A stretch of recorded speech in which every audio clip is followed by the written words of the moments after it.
Welcome to Shooby Dooby Doo Up, a podcast where we talk about pop music. I'm James Cook. I'm Andy Robinson, and which randomly selected top 10. We're not doing that this week, James. We're not doing that because we're on our holiday. By this point, we'll be in the second week of our lovely holiday we're having together.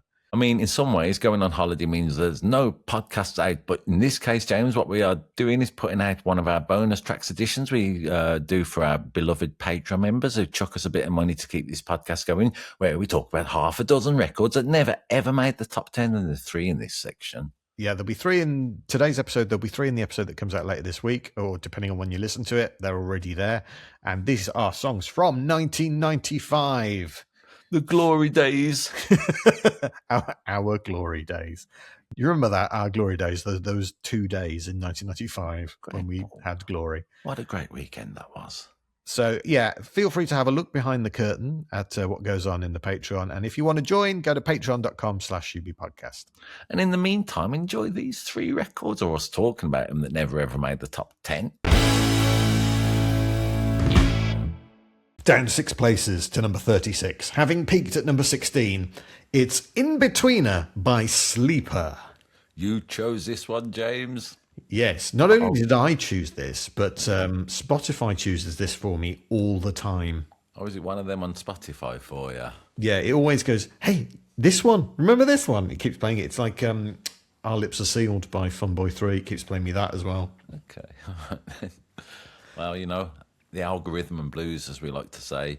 All right, then. I was delighted you chose this one, James. I bought this back in the day, I think as a single and the album, and I only really like the single on it, you know, so it's one of them for me. But what a great record this is.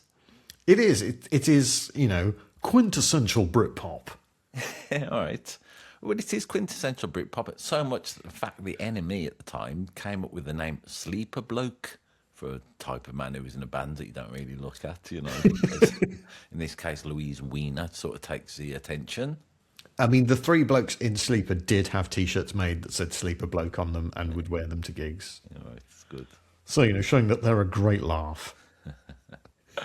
All right, then, what would you say this record's about? Let's do it, James. I'm going to get my guitar partially for kicks. Okay. Well, I'm shopping for kicks. On one level, yeah, and this is quite a common trope in Britpop records, I'm thinking of Misshapes by Pulp. I'm thinking of pretty much the entirety of the album The Great Escape by Blur. Stereotypes, yeah. That, excuse me, I have a sneeze. that sneeze was exclusive to Patreon users. And I'm going to quote Leon Herring again. You know, it's 1995, they were around. An old joke Richard Herring used to do. I'm going to paraphrase it, of the bands that would go, who's the real weirdo? Is it me in the pop band, or is it the businessman in their suit and tie? Okay. There's that attitude going on in quite a lot of Britpop, in a kind of archway describing the way that those dull-eyed suburbanites live. Which and came from the Kinks and all that kind of stuff. They used to write that milieu, didn't they? Yeah. So, all right. It's about time someone had to go at people just trying to live. And who are Louise and the Sleeper Blokes having a go at? Let's explore it. Authority. Well, there's she. She's keeping the rain. She's got the weekend to get through. She's keeping the rain off her Saturday hairdo.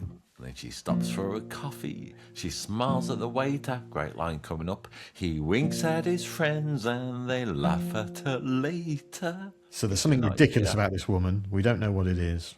Or there's something ridiculous about men. You know, the waiter smiling at them and laughing at people. So that's going on. Okay. And then it gets into the fella, doesn't it, of this relationship. What's he doing? He's cleaning his car. Where? On his Pebble Dash driveway. What with? His new chamois leather that he got for his birthday. Who gets a chamois leather for their birthday? James, loads of people get this sort of present, don't they? Yeah, chamois leather for your birthday, though. James. As a main present. Judging by the birthday cards I get at this age, people think I'm only interested in beer or golf. So it's got that going on, hasn't it? He reads Harold Robbins. He flirts with his neighbour, ignores her breakfast, He's reading the paper. I'm guessing he ignores his partner rather than the neighbour he's been flirting with. Yeah, Harold Robbins, are you aware of his oeuvre? The He author? was, yeah. He wrote what they used to call bunkbusters, I believe. Yes, wrote books such as A Stone for Danny Fisher, The Carpetbaggers, Where Love Has Gone, The A Stone for Pirate. Danny Fisher? What? A Stone for Danny Fisher? Yes. Do you know I what thought film you- that was made into? Yes, I do. All right. King Creole Elvis. All right, Yeah. then. Descent from Xanadu, The Piranhas, Tycoon was his last book. And then there were loads of posthumous ones as well.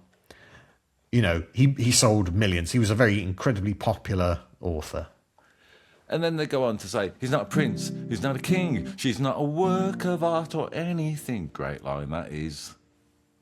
What kind of... it makes no sense. Another year, what kind of A to Z would get you here? Brilliant words. He's nothing special, she's not too smart. He studies fashion, she studies art. I thought I told you right from the start you were just my in-betweener. And then the second verse I think is great as well for references. She went to the Dream Boys, got tickets from Keith Prowse. I've never heard Keith Prowse mentioned. Who's Keith Prowse? Wasn't that the name of like a ticketing agency from the mid-90s, Keith Prowse, I believe? You know, it was just the name of It still a is. company. Okay. It still is. All right, well, that's I was getting him confused with David Prowse, who played Darth Vader and the Green Cross Code Man. She went to the Dream Boys, got tickets from Keith Prowse. He said, "You're my father now." And also, mind that car.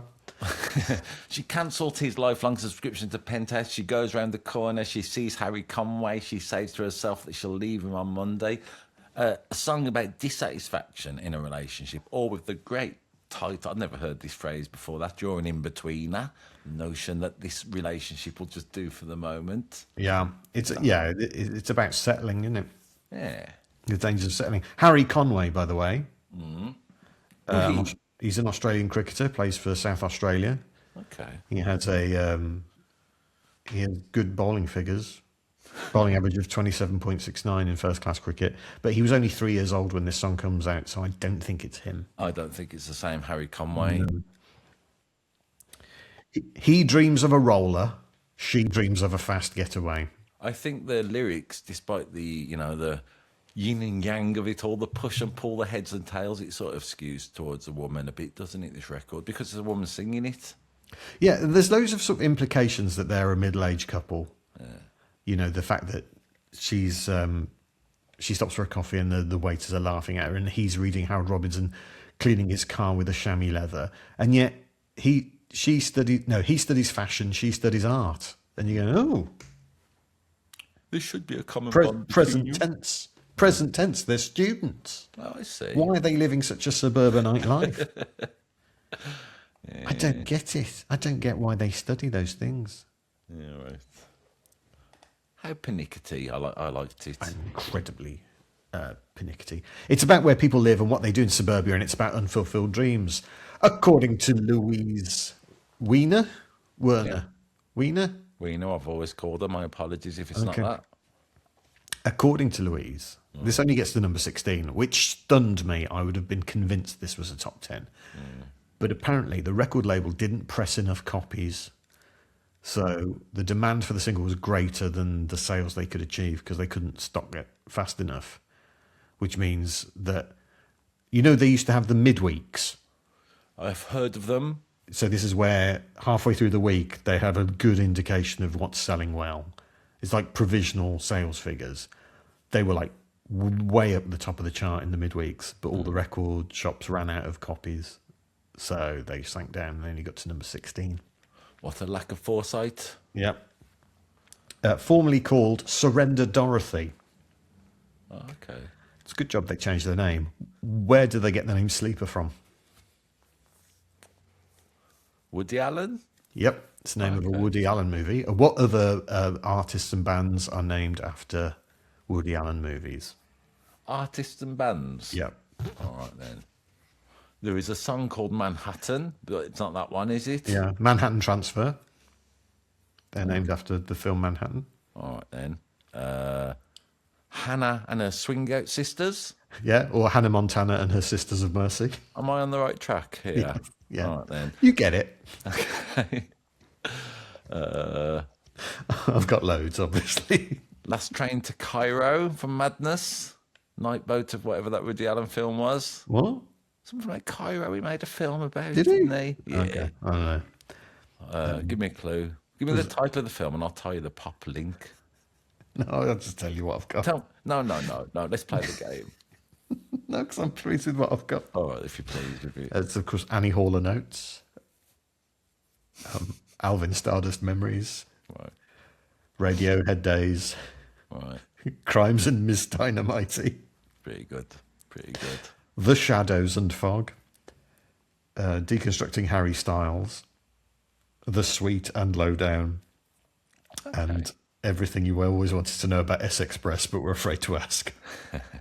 Proud you say you were of them. Okay. Yeah. And What's New Pussycat Dolls? Who'd have thought it? The link was there. So Sleeper, they had some hits, didn't they? They had some.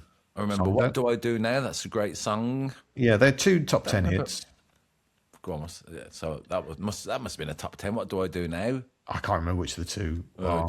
Okay. I would have thought this one was. I didn't love them to death, but a few records I have to say. Great Britpop was, and it's a good job of doing the charts from 1995 with that nostalgia.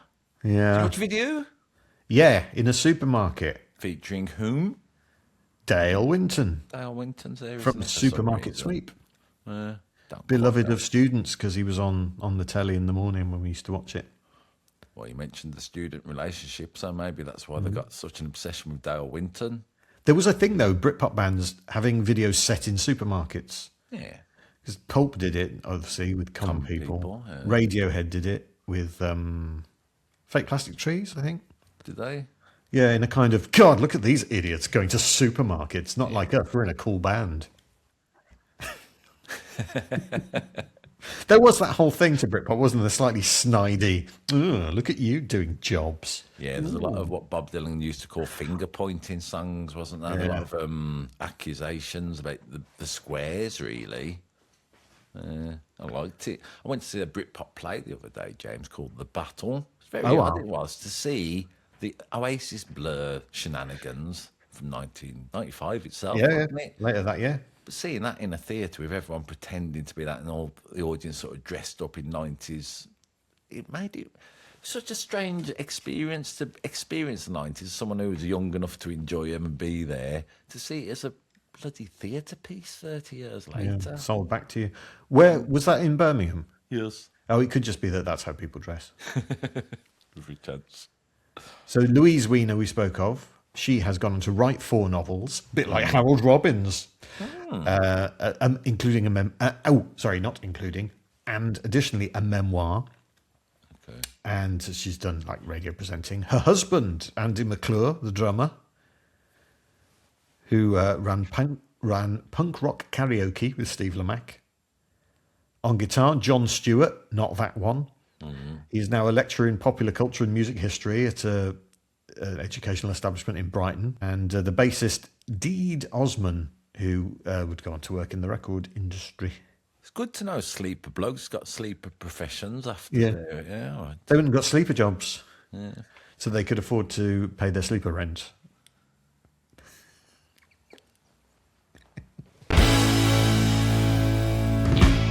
Up 7 to number 18 this week, peaking at 12 eventually. It's Independent Love Song by Scarlet.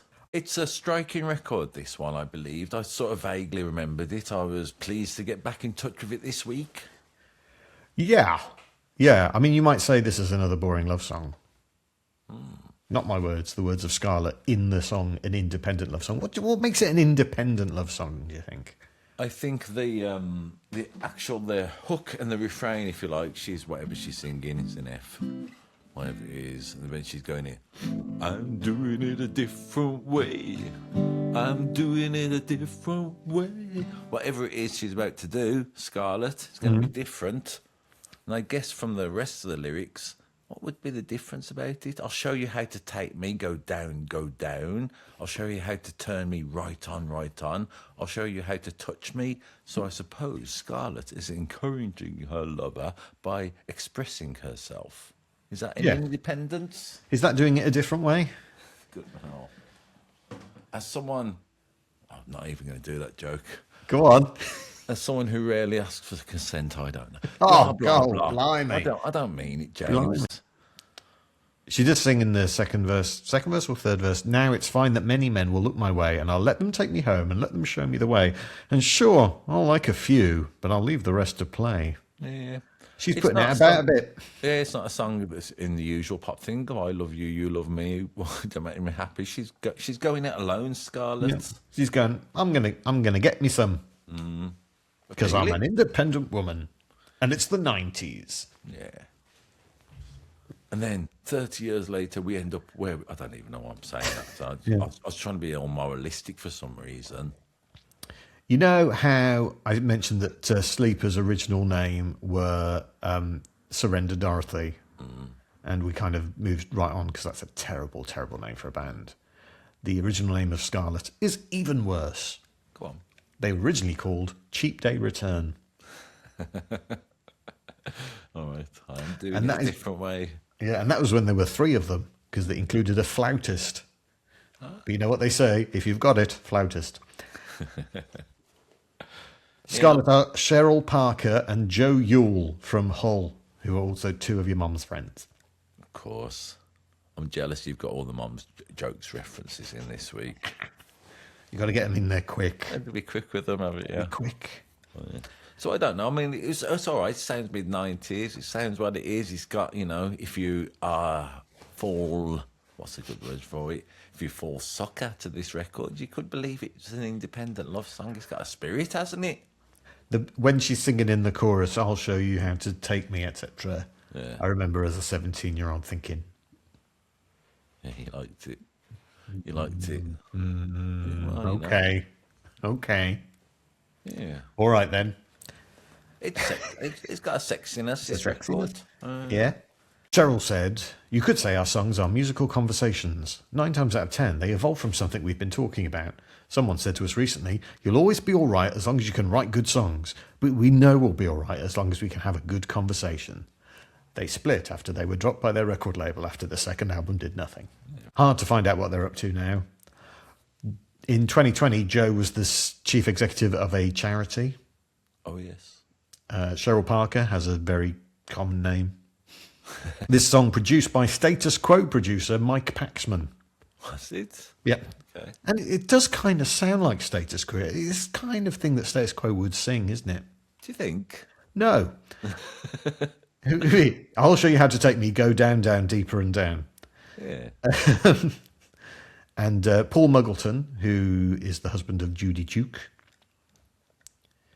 The video, directed by Marcus Nispel, who would go on to direct the remakes of Texas Chainsaw Massacre, Friday the 13th and Conan the Barbarian. I mean, But not the originals, the remakes. Yeah, I remember this was being played quite a bit at the time, and then it kind of disappeared. It doesn't get played again. It's not a recurrent, is it? It doesn't No. keep popping up.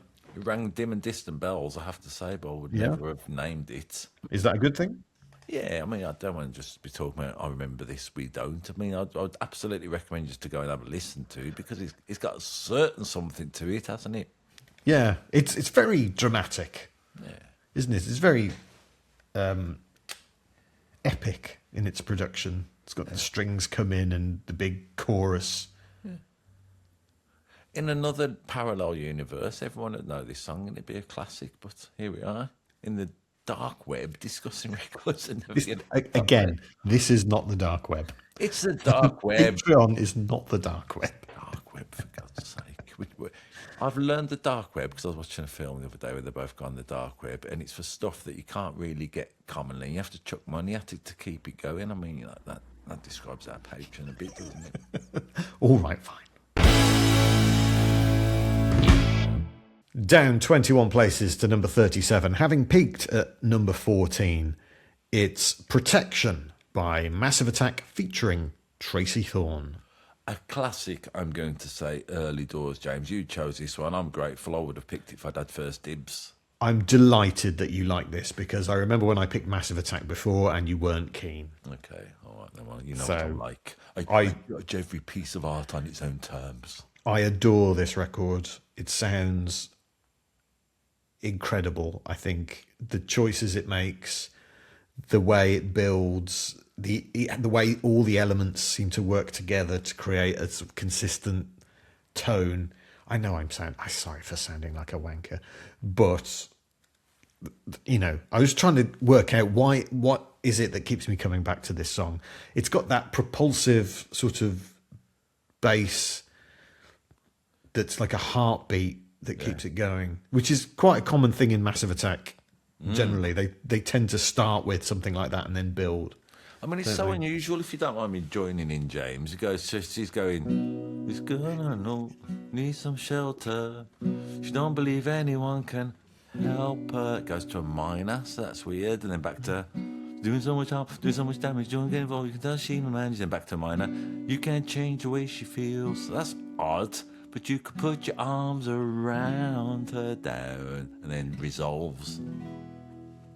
So all that's peculiar in there. And then, boy and I'm a girl, but you can lean on me, and I don't have no... So yeah, just the shifting between to the major and the minor is unusual in my... And I didn't realise that's all it was and how effective that is. Do you feel that this... I was trying to think, if you played it to someone now and they'd never heard it before, do you think they'd be able to date it? No, I don't believe so. I think it's, there's something perennial about this record. Yeah. Do you think they'd be able to date it? Well, look, Inbetweener by Sleeper, for example, sounds very Britpoppy. And while all that was going on, here's Massive Attack doing their thing and doing something genuinely interesting and progressive and exciting. Not to have a go at Britpop, a lot of which I like, but let's be honest, a lot of it was shit. Do you think? Yeah. Yeah, well, this isn't, is it? This, as you say, this has got something to it that's incredibly... I don't quite know what the song is about, if you know what I mean. That doesn't bother me in this case because it's such a sumptuous, warm bath of a record. You don't want me to tell you then? Please tell me. I'm interested. Okay. So Tracey Thorn writes the lyrics. Yeah. She's sort of brought into Massive Attack. Shara Nelson has left. And Massive Attack start using sort of guest vocalists. They bring in Tracey Thorn for this one. And she doesn't really know why she's been asked to do it. They don't really talk to her about it, apparently. She's quite funny talking about it. She's like, no one spoke to me. No one told me what I was doing was whether it was good or not. They just went, can you write some words and sing this? Okay. So I did. And she said I was trying to sort of fit in with their vibe, the sort of minimalist vibe. And what she was writing about was her partner in life and also in Everything But the Girl, Ben Watt. Yeah, who had been diagnosed with a life-threatening autoimmune disease. I mean, he's still knocking around. He's not fine, but he lives with it. Yeah. But obviously, that's such a huge thing for like the other person in your life to have that. And when you know that and you listen to the lyrics or read the lyrics, it's about, it's called protection, for crying out loud. It's all about, I'm going to put my arms around you. I can't change the way you think, but I can put my arms around you. That's a good line, isn't it? We should all remember that now and again, I think, if you that desire to, here is someone you love and you just want to grab them and keep all the the ills of the world away from them, whatever they are, whether it is actual illness, as it is in this case. It was a few months after this that I got beaten up on the way back from the pub. I'm sorry. I don't think you did it. It was, we used to go drinking at the Black Horse in Aston because they didn't check for IDs and we were all underage. And we get the train And I remember walking back drunk from the train station in Alton to my then girlfriend's house where I was staying over with a couple of friends, including my girlfriend and another friend of mine, when some ruffians approached us and just started punching. I don't really remember that much of it due to A, it being 30 years ago, B, being drunk, C, being hit in the head quite early on. And incredibly, some bloke driving by in a car stopped and let us get in his car, Offering you protection. offering us protection. Someone else in our party was not as lucky and had their head kicked in and had to go to hospital. A friend of mine, female friend of mine, as far as I can remember, and this is quite shady memory, stood in front of me to stop me getting hit. And I think got hit as a result. Blimey. And this song was kind of about at the time. So all that, I will stand in front of you and take the force of their blows, protection. Bloody hell, it's a bit on the nose. Okay, so did you relate this record at the time to that beating? I think I did, but it's kind of, it's only sort of, I don't really think about that very much, but listening to it this week has sort of brought it back. Not in a traumatic way, but I never, I don't really know who did it, Oh, no. but it was a formative event, I suppose. We've done it in the past, haven't we? When we mentioned Clanad, and it reminded me I was present at an IRA bombing as a young boy. Yeah. These records sometimes have got that patina about them as well. It's not top trumps, Andy. No, I'm not trying to be. No, I wasn't beaten up by the IRA, all right? no, I'm sorry. I'm not trying to top Trump. Yeah. It was just vagabonds. What can I I tell you? remember when I went leaping from one of the main towers and all that stuff. All right, then. All right, this is good, I think. I'll be personal with you. Did you watch the video? Yes, I've seen the video lots of times. I mean, it's a brilliant video, isn't it? Yes. And it stands up to date, still looks modern. To describe it, but you, obviously, It's, go watch it rather than us try and it's describe like it. But you're looking inside a sort of block of flats at all of the flats. different rooms and everything. Taking It's directed by different Michel Gondry, who directed Eternal Sunshine. it's great. It's all done in one shot, or it looks like that at least. Whether it is or not doesn't matter. But you Yeah, see all floating these- camera. Yeah, Yeah. you see all these separate lives going on, don't you? And it's fascinating as it is always to look through any window, to see what's happening in there. I had a thing once, if I'm being a bit personal, with the dear departed Sean Locke. This must have been about 95. I was talking to him, and he was saying, I've just got a new sitcom commissioned on the radio for 15 Stories High. 50 Stories High, yeah.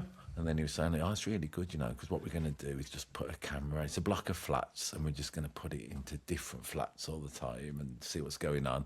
And I said, that sounds really like that Massive Attack video protection. And he kind of went, yeah, thanks for that, Andy. I just kind of rubbish your idea. It was really appealing. But, I mean, I think the video, in conjunction with the music especially, is a thing of wonder, actually. Beautiful. Yeah, it's one of those songs. It gets into your bloodstream, doesn't it? Great, well done. I didn't know you got beat up. How long did that knock you out for to this day? It was it must have been about this time of year. It must have been sort of March, April 95. And then, to be honest, I got over it quite quickly, Yeah. I think. But when I was in London the following year, about a year later, I got mugged. And that knocked me about a bit. I know. And then I was mugged another 2 times after that. All in London. Yeah. Do you see that thing Ricky Gervais sent this week where he said he's trying to sell his vodka, and then he went, come to London, you probably get stabbed. And then loads of people piled on him saying, you shouldn't say that about London. I'm tempted to say it's just a joke, but Yeah. It's a weird thing to say anyway, but, Alan Partridge said it better. How? He said, go to London, you'll either be, what was it? You'll either be mugged or not appreciated. It's much funnier. Yeah.